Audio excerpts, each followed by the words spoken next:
Today's my topic is orbital velocity of satellite and its time period. Orbital velocity means किसी satellite की उसकी orbit में velocity. देखो, satellite वो body होती हैं जो किसी प्लेनेट के चारों तरफ रिवॉल्व करती हैं।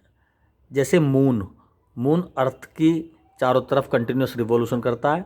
अर्थ का ये एक नेचुरल सैटेलाइट है जो 3,84,000 किलोमीटर की हाइट पर है और ये 1.03 किलोमीटर पर सेकंड की स्पीड से अपनी फिक्स ऑर्बिट में रिवॉल्यूशन करता है। तो ये तो नेचुरल सैटेलाइट है।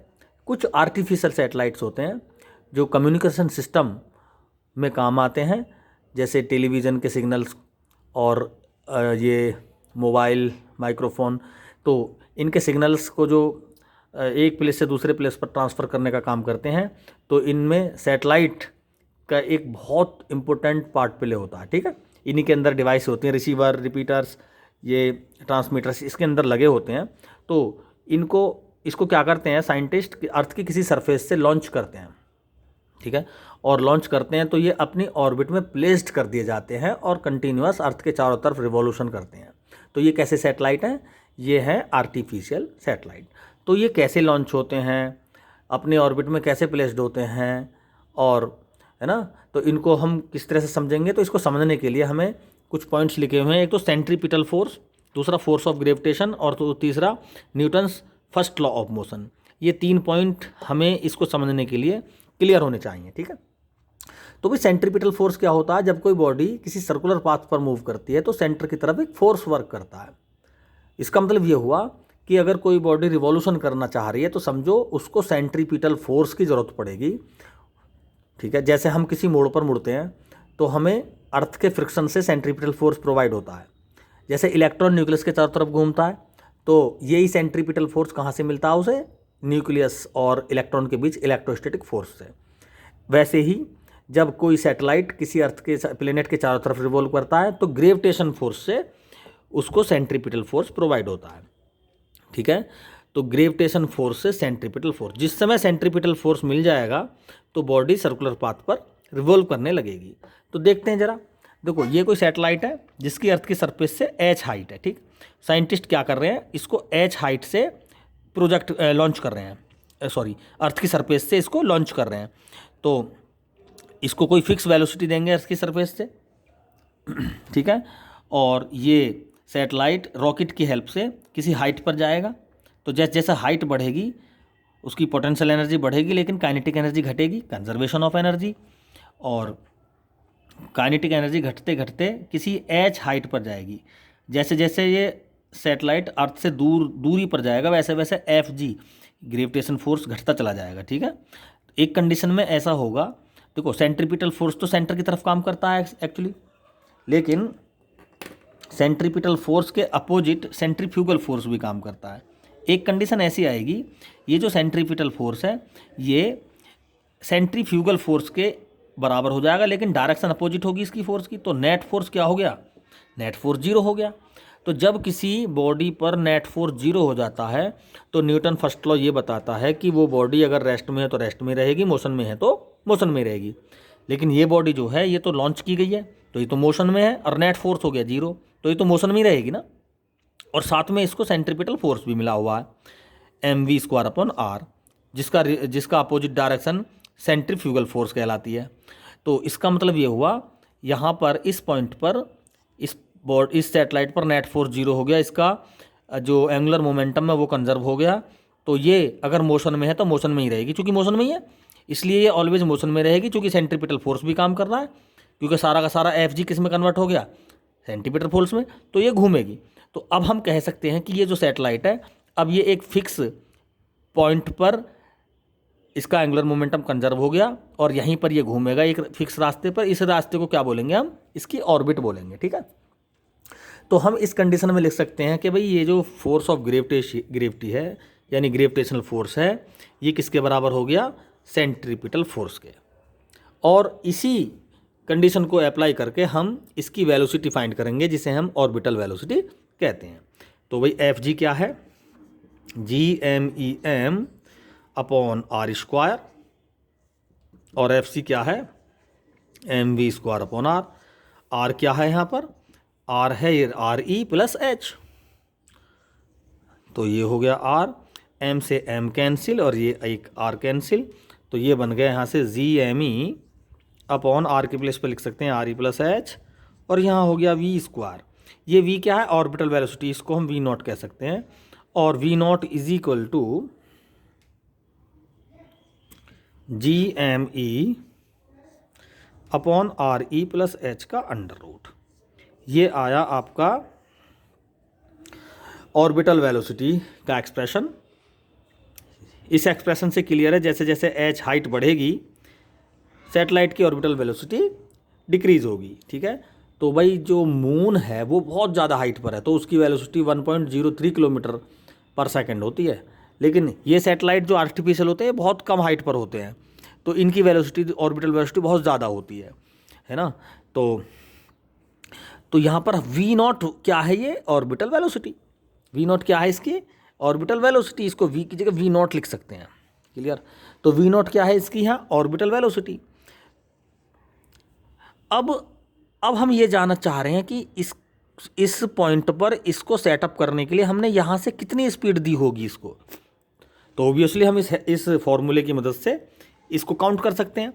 यहाँ इस पॉइंट का मतलब है हाइट को 0 होना, एच क्या हो जाएगा यहाँ पे 0। तो देखें ज़रा, अगर हम एच को 0 कर दें तो वी नॉट क्या हो जाएगा? G M E upon R E का अंडर रूट, और जी एम ई की जगह लिख सकते हैं G R E square upon R E. ये आर ई स्क्वायर सा एक पावर कैंसिल हो गई, तो वी नॉट क्या हो गया? जी आर ई का अंडर रूट, ठीक है। या तो ये वी नॉट वो वेलोसिटी है, यहाँ पर देखो वी की वैल्यू, ये वी नॉट ऑर्बिटल वेलोसिटी है ना। अब इसकी वैल्यू आ गई जी आर ई का अंडर रूट। जब इसको हम सोल्व करते हैं तो 7.9 किलोमीटर पर सेकेंड ये निकल के आता। इसका मतलब ये हुआ कि इस पॉइंट पर तो इस सैटेलाइट की वेलोसिटी वी नॉट है, और लेकिन अर्थ की सरफेस पर इसकी वेलोसिटी है 7.9 किलोमीटर पर सेकेंड। यानी इस बॉडी को यहाँ पर स्टार्टअप करने के लिए हमें अर्थ की सरफेस से इसको कितनी वेलोसिटी देनी होगी? 7.9 किलोमीटर। यानी तो इसका मतलब देखो, यहाँ से 7.9 किलोमीटर पर सेकंड हमने इसको बॉडी को दी, तो ये हाइट पर पहुँचते क्या होगा? इसकी वेलोसिटी डिक्रीज होगी, क्योंकि जैसे जैसे हाइट बढ़ेगी वैसे वैसे वी नॉट डिक्रीज होगा। तो इसकी वेलोसिटी जैसे जैसे ऊपर जाएगी बॉडी, इसकी हाइट बढ़ेगी तो वेलोसिटी घटेगी। तो इस पॉइंट पर जो सैटेलाइट है इसकी वेलोसिटी 7.9 किलोमीटर पर सेकंड से थोड़ी सी कम होगी, क्योंकि हाइट बढ़ रही है। तो कभी कभी हम कह सकते हैं कि भी अगर कोई सैटेलाइट अर्थ की सरफेस के नियर है तो हम उस कंडीशन में भी इस हाइट को 0 ही मान लेते हैं, ठीक है। और हम मान लेते हैं कि जो सैटेलाइट की जो अर्थ की सरफेस के नियर ही कोई सैटेलाइट है तो उसकी वेलोसिटी 7.9 किलोमीटर पर सेकंड होती है। लेकिन चूंकि बिल्कुल नियर पे तो ये है कि वो अर्थ की सरफेस पर ही है। अर्थ की सरफेस पर होने का मतलब तो उसको ऑर्बिट तो नहीं मिलेगी, वो तो अर्थ की सरफेस पे है तो वो तो अर्थ के वहीं पर रहेगा। ऑर्बिट में सेटअप होने के लिए उसको कुछ हाइट तो कवर करनी होगी ना। तो जब वो कुछ हाइट पर जाएगा तो उसी रेशो के अकॉर्डिंग ये वेलोसिटी 7.9 से थोड़ी सी कम हो जाएगी, क्योंकि यहाँ पर हम कंजर्वेशन ऑफ एनर्जी को भी अप्लाई कर सकते हैं। देखो यहाँ पर हमने सैटेलाइट को वेलोसिटी दी तो काइनेटिक एनर्जी मिली उसे, पोटेंशियल एनर्जी 0 है अर्थ की सरफेस पर, लेकिन जैसे जैसे हाइट बढ़ी तो पोटेंशियल एनर्जी बढ़ेगी। तो पोटेंशियल एनर्जी बढ़ने के साथ साथ कंजर्वेशन ऑफ एनर्जी के अकॉर्डिंग काइनेटिक एनर्जी घटेगी। काइनेटिक एनर्जी घटने का मतलब उसकी वेलोसिटी घटेगी। यानी जो वेलोसिटी हम सैटेलाइट को अर्थ की सरफेस पर देंगे सेटअप होने में, ऑर्बिट में सेटअप होने में उसकी वेलोसिटी में थोड़ी सी कमी आ जाएगी, ठीक है। 7.9 वो मिनिमम वेलोसिटी है जो सैटेलाइट को किसी ऑर्बिट में प्लेस्ड करने के लिए रिक्वायर है। अगर हम 7.9 से कुछ ज़्यादा दे दें, 8.5 दे दें, तो ये तब भी सेटअप हो जाएगा। लेकिन उस कंडीशन में अगर हम 8.5 किलोमीटर पर सेकंड स्पीड दे दें किसको? सैटेलाइट को, तो वो यहाँ पर ना हो कि उससे थोड़ी सी ज़्यादा ऊंचाई पर सेटअप हो जाएगा और यहाँ घूमने लगेगा, ठीक है, ऐसे घूमने लगेगा इस तरह से। तो जैसे जैसे हम वेलोसिटी जो ये लॉन्चिंग टाइम पर जो वेलोसिटी है, अगर हम जैसे जैसे बढ़ाएंगे वैसे वैसे जो सैटेलाइट है वो अपनी हाइट को बढ़ा लेगा और किसी और ऑर्बिट में, किसी अपर लेवल के ऑर्बिट में वो रिवॉल्यूशन करेगा, है ना। एक कंडीशन ऐसी भी आ सकती है कि वो अर्थ के जो ऑर्बिट हैं उनमें रिवॉल्व ना करके अर्थ की रीजन से बाहर भी जा सकता है, तो वो होती है एस्केप वेलोसिटी। यानी अगर हम उसको इतनी वेलोसिटी दे दें कि अर्थ की ग्रेविटी के बाहर ही चला जाए तो वो एस्केप वेलोसिटी हो जाएगी। उसको हम नेक्स्ट वीडियो में डिस्कस करेंगे, ठीक है। तो अभी हम पढ़ रहे हैं केवल ऑर्बिटल वेलोसिटी। तो ऑर्बिटल वेलोसिटी मिनिमम वेलोसिटी जो होगी वो लगभग 7.9 किलोमीटर पर सेकेंड वो स्पीड होगी जो हमें सैटेलाइट को किसी ऑर्बिट में प्लेस्ड करने के लिए रिक्वायर है। इससे थोड़ी बहुत ज़्यादा करेंगे तो थोड़ी सी हाइट पर ये प्लेस्ड हो जाएगा सैटेलाइट, ठीक है। अच्छा, अब बात करते हैं टाइम पीरियड के बारे में। टाइम पीरियड क्या है? टाइम पीरियड सैटेलाइट का पूरा एक रिवॉल्यूशन करने में जितना टाइम लेता है वो, तो पूरा रिवॉल्यूशन टाइम, तो पूरा रिवॉल्यूशन का मतलब कितनी डिस्टेंस, उसकी सरकमफ्रेंस 2πr और अपॉन उसकी ऑर्बिटल वेलोसिटी। तो इस आइडेंटिटी को यूज़ करके हम क्या काम करेंगे, सैटेलाइट के टाइम पीरियड फाइंड करेंगे।